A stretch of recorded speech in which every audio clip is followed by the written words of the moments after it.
In this video, we will be working with the Fundamental Theorem of Calculus. And just a heads up, some of the problems or knowledge in this lesson build off of lesson 6.6, so you may want to go watch that one first. It's on properties of definite integrals. Part of the Fundamental Theorem of Calculus states that if f, a function, is continuous on the closed interval from a to b, and g of x is equal to the integral from a to x of f of t dt for all x on the closed interval from a to b, then g prime of x is equal to f of x. Or you could think about it like this. G prime of x is equal to d dx of the integral from a to x of f of t dt, which is equal to f of x. This is a lot of letters and information and variables, so we're going to break it down. First, let's take a look at what this part means. G of x is equal to the integral from a to x of f of t dt. What does that really mean? Well, a is a constant. A could be 2 or 3 or negative 90, and f of t is simply just a different function f. So when we see that g of x is equal to this, that tells us that g is a function defined by an integral, or a function where the independent variable x is one of the limits of integration, so the upper or lower bound, or the upper or lower limit of a different function f. Let's take a look at this graphically. If we have g of x is equal to the integral from 2 to x of t minus 2 dt, this means that f of t is equal to t minus 2. That was what was plugged in for f of t right here. And then we see that our lower bound is a constant, 2. I'm going to graph out the function f of t equals t minus 2. Now let's try evaluating g at various values of x. First, if we were to plug in 2 for x, we would get that g of 2 is equal to the integral from 2 to 2 of t minus 2, or of f of t dt. We know that when the upper and lower limits of integration are the same, that value is just going to be 0. Or we can look over on the graph and see right over here, if we go from 2 to 2, we haven't gone anywhere, so we have not accumulated any space. Therefore, the area under the curve from 2 to 2 is equal to 0. What if we try g of 3? That means that we would be plugging in 3 for x, so we'd be evaluating the integral from 2 to 3 of t minus 2 dt. Well, let's look over here at our graph. That means that we would be evaluating this shaded area right over here, the area under the curve from 2 to 3. To find the area of that tiny triangle, we do the base, which is 1, times the height, which is 1, divided by 2. Therefore, g of 3 is equal to 0.5. Then let's find g of 4. If we have g of 4, that means that we're finding the integral from 2 to 4 of t minus 2 dt. So we go over here from 2 to 4 on our graph, and we are finding the area of the shaded triangle. Base times height divided by 2 is 2 times 2, which is 4, divided by 2 is 2. So g of 4 is equal to 2. The last one in our table, let's find g of 5. This is really the integral from 2 to 5 of t minus 2 dt. So then if we go over to 5, and then we would shade that in, now we're looking for the area of that bigger shaded triangle. The base is equal to 3, the height is equal to 3, so 9 divided by 2 is 4.5. So g of 5 is equal to 4.5. Hopefully this gives you a little better understanding of what a function defined by an integral actually means. Now I want to come up with an equation for g of x. So I'm going to graph the coordinate points of g of x in a different color on this coordinate plane. So g of x looks like it is kind of a parabola shape, and if I wanted to verify that it was actually going up on the other side and that it was not going to go down like a cubic function, what I could do is I could find g of 0. So if I find g of 0, that is going to be the integral from 2 to 0 of t minus 2 dt. And one of the properties of integrals that we learned in 6.6 is that if the upper and lower limits are swapped, you need to make that negative. So that is really negative the integral from 0 to 2 of t minus 2 dt. So we can see what is the area from 0 to 2 of t minus 2 dt. Well, that's under the curve, so it's going to be negative. And base is 2, height is 2, so 2 times 2 is 4, divided by 2 is 2. So this is really negative 2, or 2. So we know that g of 0 is also equal to 2. So that would mean that it goes like that. So it is in fact going to be a parabola shape. And the equation for that parabola is g of x is equal to 1/2 x minus 2 squared. That is the equation that fits that red graph over there. Now, the fundamental theorem of calculus essentially tells us that if we want to find the derivative of g, we take the function f and replace t with x. So if we are trying to find the function g prime, so this is g, if we're going to try to find g prime, all that we need to do is take this f of t, which is the integrand, and replace the t with x. So g prime of x is equal to f of x. That is what the fundamental theorem tells us. Let's try that with this example. If g of x is equal to the integral from 2 to x of t minus 2 dt, what is g prime of x? This is the same equation that we worked with above, but now I want to practice finding g prime of x using the fundamental theorem of calculus. So the fundamental theorem of calculus tells us that we just take the integrand, which in this case is t minus 2, and then we just replace all of the t's with x's. So we would say g prime of x is equal to x minus 2. In this next example, we have if h of x is equal to the integral from 0 to x of t squared plus 6 dt, what is h prime of x? Well, again, we can use that shortcut from the fundamental theorem of calculus. Take all the t's in the integrand and just replace them with x. So h prime of x is going to be equal to x squared plus 6. Now, I want to verify this by looking at our graph up here. So we got that g of x is equal to 1/2 times x minus 2 squared.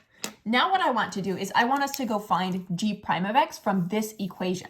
When we find g prime of x from this equation, the 2 goes out to the front. We do 1/2 times 2, which is just 1. So we are left with x minus 2 times the derivative of x minus 2, which is just 1. So we get that g prime of x is equal to x minus 2.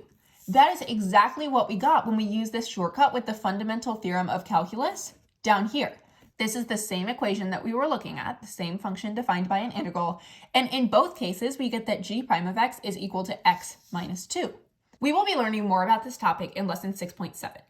The height of a tree in inches is given by the equation h of t is equal to the integral from 0 to t rad 3p dp, where t is measured in years after 2007.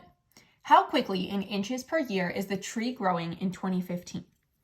So if we think about what this is asking, it says how quickly is the tree growing in 2015? That means what is the rate of change of this height equation? So what is h prime of t in 2015?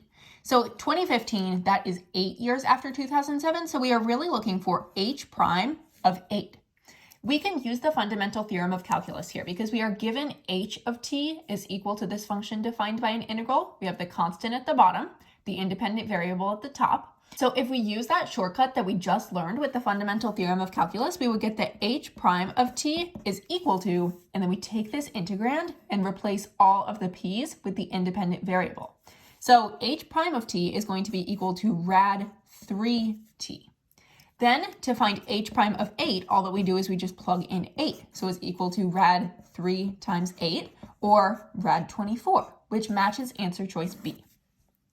If f of x is equal to the integral from 4 to x of 3 times the natural log of t plus 2 dt, what is f prime of e to the 5th? First, let's go find f prime. We need to use that same shortcut with the fundamental theorem of calculus. We take the integrand and we replace all of the t's with the independent variable here. And we can do this because we have a constant at the bottom and the independent variable at the top for the upper limit of integration. So f prime of x is really 3 times the natural log of x plus 2. Now to find f prime of e to the 5th, we will just go through and plug in e to the 5th. The natural log of e to the 5th is simply 5 because the natural log and the e cancel. So then we have 3 times 5 plus 2, which is equal to 17.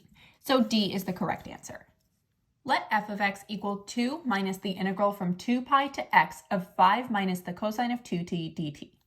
Write an equation for the line tangent to f of x at x equals 2 pi. To write an equation for a tangent line, I need two things.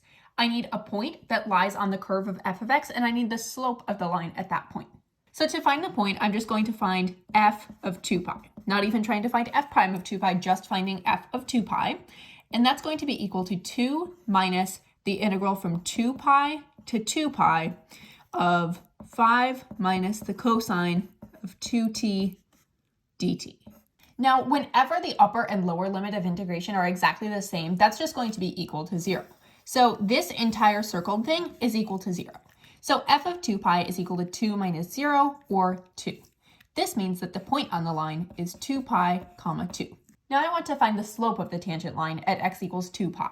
So I'm going to find f prime of 2 pi. First, I need to find f prime of x. And this is where the fundamental theorem of calculus is going to kick in. So when we are finding f prime, the derivative of a constant, which is 2, is just 0. So then we have negative, and then what is the derivative of this chunk right here? Well, here's where we use the shortcut rule. We just take the integrand and we replace every t with an x. So that becomes 5 minus the cosine of 2x. And then we can evaluate that at x equals 2 pi. So we will find f prime of 2 pi. This is negative 5 plus the cosine of 4 pi. The cosine of 4 pi is 1, so then we have negative 5 plus 1, or negative 4. So for our equation, m is going to be equal to negative 4. Then we can write the equation in point-slope form. Y minus y1 is equal to m times x minus x1, and there's our answer. The next problem asks us to find d dx of the integral from x to 3 of negative 3 e to the power of t plus 9 rad t dt. There's something that's a little bit weird with this one. In order to apply the shortcut for the fundamental theorem of calculus, the independent variable, or x, has to be the upper bound. So how can we reverse the bounds? Well, we know from lesson 6.6 that if we reverse the bounds, then we just have to change the sign. So I'm going to rewrite this one. And now everything is in the proper position. So now we are doing d dx of negative integral from 3 to x of negative 3 e to the power of t plus 9 rad t dt. Now, since we have the d dx and the integral here, remember that differentiation and integration are inverse operations. So those are going to cancel each other out. This means that this is another situation where we can apply the fundamental theorem of calculus. So we are simply going to take the integrand and replace all of the t's with x's. But then don't forget that we also have this negative out here. So it's going to be negative on the outside, and then negative 3 e to the x plus 9 rad x. And then the answer choices all look very, very similar, so we have to be very careful with how we distribute this negative. It's going to be 3 e to the x minus 9 rad x. Therefore, choice B is the correct answer. Find d dx of the integral from negative 1 to x cubed of 4t dt. What is wrong with this one? We see that there's something a little bit different going on here with the upper bound. Instead of just having x, we have x cubed, which is a different function. We actually have a separate rule for these. So our original rule is that d dx of the integral from a to x of f of t dt is equal to f of x. We just take that integrand and plug in the x everywhere that we have a t to make f of x. But when we have an actual function up there, instead of just the very simple function y equals x, we need to use the chain rule. So if we have d dx of the integral from a to g of x, where g of x would be representing that function, like x cubed, of f of t dt, then we do the same thing, but we need to use the chain rule. So we take the integrand, f of t, and we plug in g of x. So we have f of g of x, but when we do that, we have to multiply by the derivative of g of x, just like we did when we used the chain rule in chapter 3. So let's practice with this example up here. How would we simplify this one? Well, since we have the d dx at the beginning, that means that we are essentially finding the derivative of this. And when we do that, we have to take the integrand and then substitute the independent variable in. So this one would be equal to 4 parentheses x cubed times the derivative of x cubed, which is 3x squared. So the answer would be 4x cubed times 3x squared, or 12x to the 5th. Let f of x equal the integral from negative 1 to x squared of negative 2t plus 2 dt. Evaluate f prime of 1. So to find f prime of x, we are going to apply that same shortcut with the fundamental theorem of calculus, taking the integrand, negative 2t plus 2, and this time substituting in x squared. So negative 2x squared plus 2. But then we have to multiply that entire thing by the derivative of x squared, which is 2x. And then we need to find f prime of 1. So then I will go through and plug in a 1. 0 times 2 is equal to 0. So B is the correct answer here. Here's another slightly different example. Let's try to find d dx of the integral from 5 to e to the x of 1 over t cubed dt. So in this case, we take the integrand 1 over t cubed and we plug in e to the x because we can apply the fundamental theorem. So we have 1 over e to the x cubed times the derivative of e to the x. And what is the derivative of e to the x? Well, e to the x is its own derivative, so we just have times e to the x. This produces e to the x over e to the power of 3x, and we can simplify that into 1 over e to the power of 2x. This matches answer choice D.